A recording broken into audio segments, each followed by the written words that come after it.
Thank you very much, Mr. Chair, distinguished dignitaries, honorable members of Parliament, excellencies, ladies and gentlemen. There's no doubt that the current global health crisis has lent us a new perspective in approaching both international and national policymaking, and in particular for global risks and hazards such as COVID-19, but also for climate change, the planetary emergency towards which we are counting down rapidly, all the way to midnight. Before COVID-19, we knew that meeting the 1.5 degree goal to avoid the worst consequences of climate change required transformation at a radically greater pace and scale. Business as usual was already not an option. Now, with the crisis laying bare the vulnerabilities of societies, concerted action is all the more essential.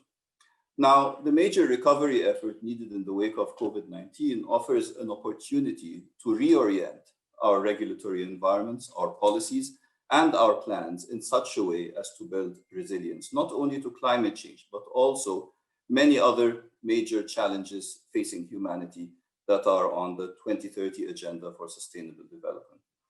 Now, many of you know that nationally determined contributions, or NDCs, are a cornerstone of national pledges for climate ambition.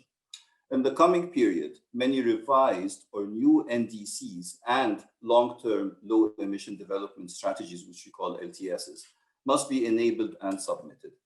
Based on these submissions, the UNFCCC Secretariat will prepare a synthesis report, which will hopefully demonstrate a positive global transition towards the low-carbon future we aspire to. Now, we are mandated to produce a synthesis report for all NDCs submitted in 2020, and therefore it is imperative that as many countries as possible submit their new or revised NDCs by the end of next month, the 31st of December 2020, in order to be considered in this synthesis. This is a major crux of responding to the midnight survival target.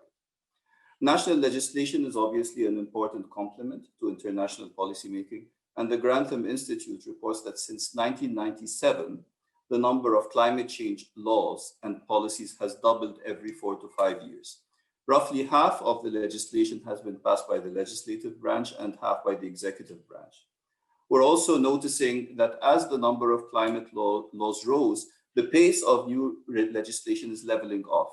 And also that while national laws that promote climate action have been increasing steadily, they are yet insufficient to help reach the desired level of decarbonization enshrined in the Paris Agreement. Ladies and gentlemen, ambition is not only about reducing greenhouse gas emissions, it is also focused on adaptation, on helping communities adapt to the adverse effects of climate change. To this end, the International Committee has adopted also a mechanism known as National Adaptation Plans, or NAPs. The NAP guidelines mention that such planning efforts would benefit tremendously from a legal mandate for each country at national level in order to ensure rigor, seriousness, and holistic coverage across all sectors. And we are hopeful that a large group of countries will have submitted their NAPs by COP26 at the end of next year.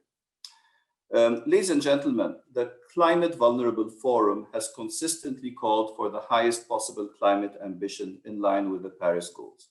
At the same time, parliamentarians are well poised to embody this ambition into appropriate laws and regulations that can lock countries into long-term sustainability. The UNFCCC is committed to engaging parliamentarians and has recently entered into an MOU with IPU to this effect. Finally, through an agenda that centers around planetary climate prosperity, we can together ensure that efforts to address climate change and other developmental and environmental concerns proceed with a steady pace. As mentioned in the flyer for this event, parliamentarians are in a unique position to support delivery of climate change commitments by the executive branch, and these must be centered around enhanced pledges in NDCs, as well as effective NAPs to address vulnerability. Thank you very much, ladies and gentlemen.